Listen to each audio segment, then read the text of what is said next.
Greetings friends, Khaios here. As I mentioned in my previous video, I am currently house sitting for family while they drive down to attend my uncle's memorial in Texas. The reason I haven't had a video out in 5 days is because I ended up getting snowed in at my parents' house the day after I released the last video. They live in a higher elevation on a private dead-end road at the bottom of a pretty steep hill, so all of the houses that live at the bottom of that hill were stuck there for a few days, including myself. Because of that, there won't be a Terraria video this month, and I'll be starting the new next Let's Play at the beginning of March. Sorry about the delay on that, but not much I can do when I'm stuck at the house. But while I was snowed in, I had plenty of time to think, and seeing all of that snow made me think of snow globes, oddly enough. What's the deal with those anyway? I get that it's supposed to be a magical world, trapped in a bubble where you can look into it and see a snowy environment. But traditionally, we only bust those bad boys out around Christmas, and unless you live in a hot region or below the equator, Christmas is usually filled with snow. So why do people that live in snowy areas have snow globes? I've always wondered this, it's kind of a weird question. So today I'm going to be building something and proposing a new idea. I will not be building a snow globe, no. What I'm offering is far better than having to look at a globe filled with snow while you're unable to drive up a stupid hill to get to work because of the white powdery substance. Let's build a globe that you will want to look at while you're stuck inside due to the snow. One filled with all of the love and warmth of a sunny day at the beach. And just because I'm feeling particularly salty about being snowed in for the past 5 days, I am going to build this smack dab in the middle of the frozen biome itself.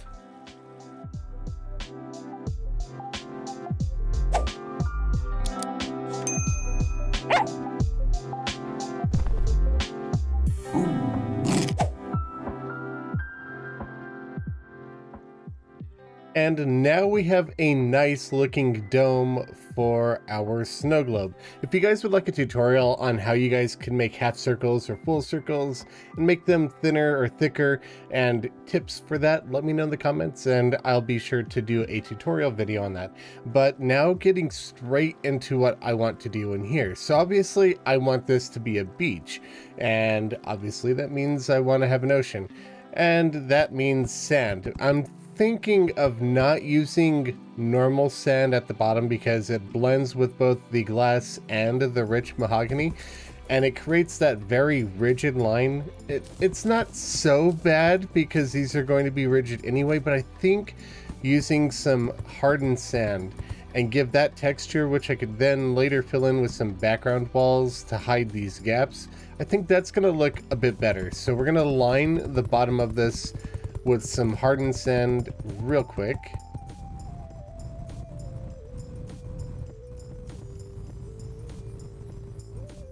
And now that we have all of the sand, I'm going to be swapping some of it out for sand, but I wanted to just get the general layout. So since we're going to have an ocean, I'm thinking about having a lower part over here and then have it come up like this. Maybe have the ocean be right over here in this corner, and possibly have a dock going into it, fishing dock or something up here, or maybe have a coral reef down inside of it. I've already got materials for that, so by maybe I mean definitely. And I want to make this land where the beach is a little bit higher up, so we can have a bit of a deep ocean here. And then once I've got the land shaped the way I want it to, then we'll start swapping it out for some sand.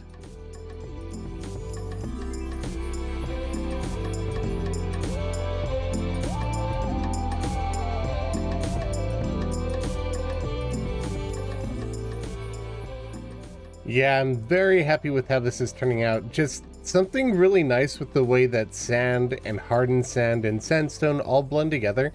It allows you to give this really interesting, varied looking texture throughout the entire terrain. And I really enjoy that. So we're going to have our ocean probably the water layer come up to here. I'll do that a bit later, or maybe down here. I'll do that a bit later because I find it's easier to build the coral reef first and then flood that. We're also going to have some palm trees up here, maybe a little hut. We got some stuff for a sandcastle. So I'm going to get started on working on the ocean section first, and we'll see where it goes from there. And to kick off the ocean, I am starting by building one of my favorite things to create in Terraria, a coral reef.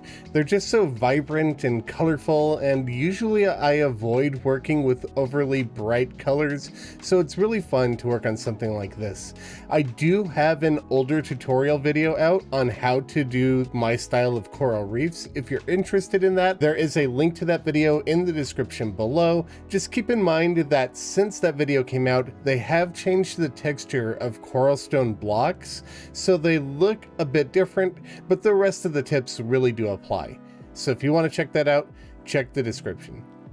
Man, I really do wish that some of the vibrancy could be retained by seeing into the water a little bit better, but it's good enough and I'm happy with it.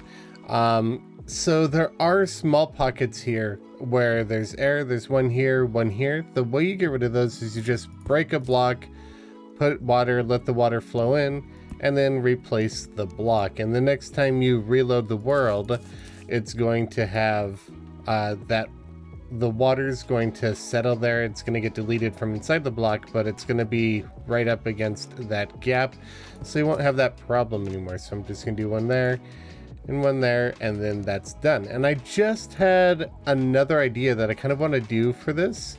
So in snow globes, usually there's just a house and maybe a couple trees in the middle.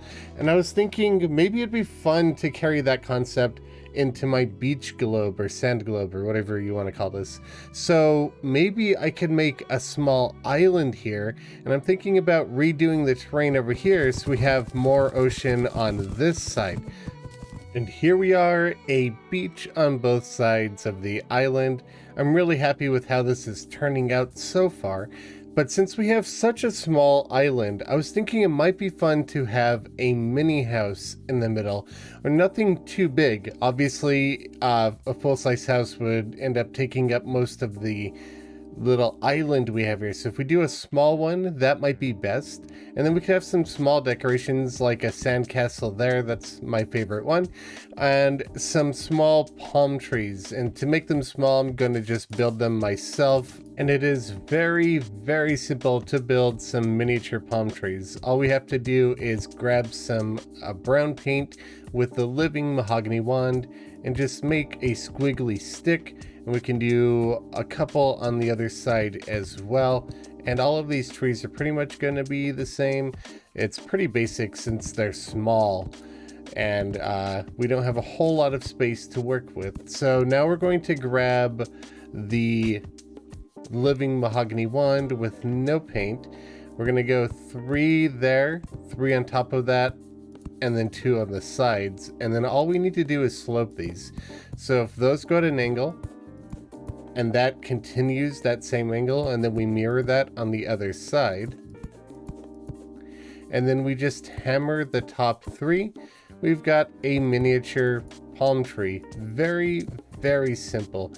So all I need to do is another palm tree here, and maybe see if I could make spread these out a little bit and make a hammock in between. That might be kind of cool.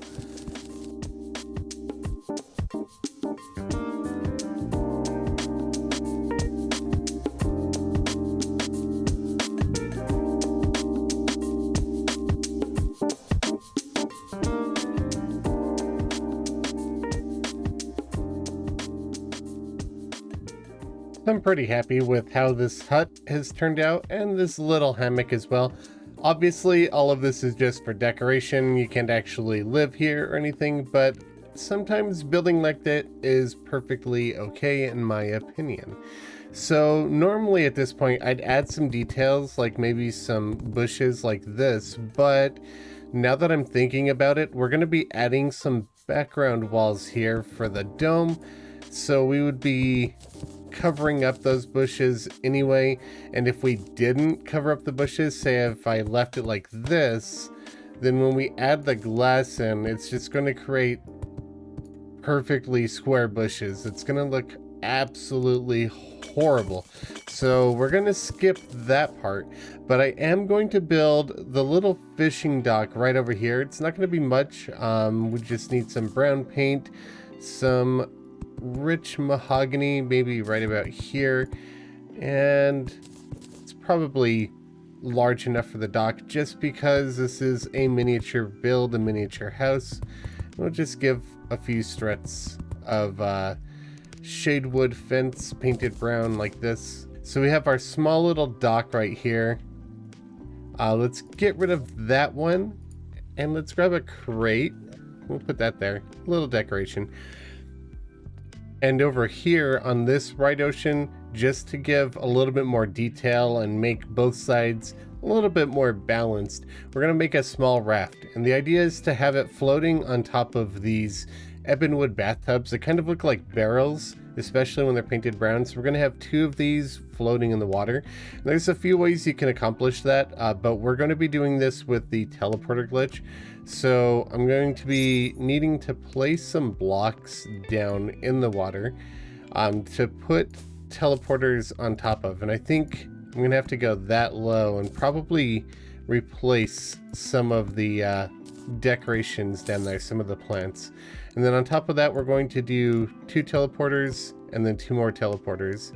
And then on top of that, we're going to have 1 bathtub. And I need to do the same thing over on this side as well.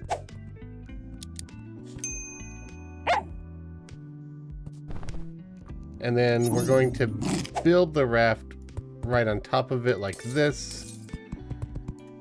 Easy peasy. Now, all we need to do to make this glitch work is to break the very bottom rows of teleporters, and that bathtub will just stay floating there. As long as we don't place any blocks around it, that will cause the bathtub to update, realize it's not on anything, and break. And same thing with the water level. We can't add or remove any water because that will do the same thing. Just going to have a row of shadewood right here, and maybe... And that's precisely why you don't place blocks around the bathtub after doing the teleporter glitch. So I have to fix that. I was experimenting around with the thickness of the raft because I wasn't quite happy with it, but I should have left it as is because, well, yeah, those bathtubs break. Now I got to replace them. In addition to that, I'm going to touch up some of the areas out here because I'm a stickler for details.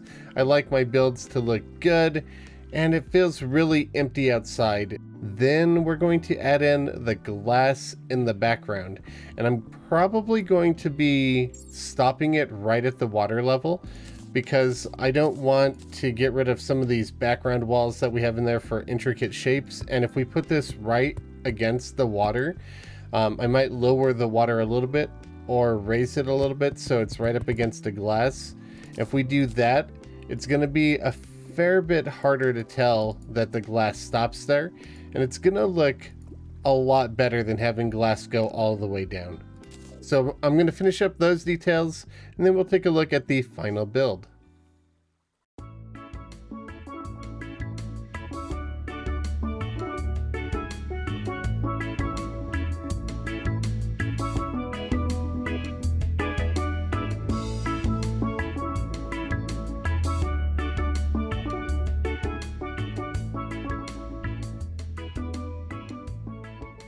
And here's the final version of the build. I'm pretty happy with how it turned out, and hopefully you all are too. I'm already thinking of warmer days. Let me know in the comments if you think we should have some sand globes for these snowy days. Just imagine, when you shake it, you can cause a tsunami that wipes out the entire beach. Anyway, that's all I have for you for today's video, but before I go, I wanted to thank my biggest supporters for this month. Matt Dragon, Nate Wiley, Dragon Rider, Hippic3, Duke Samron, and Nick Peasley. Thank you all very much for watching. I'll catch you all later. Happy building.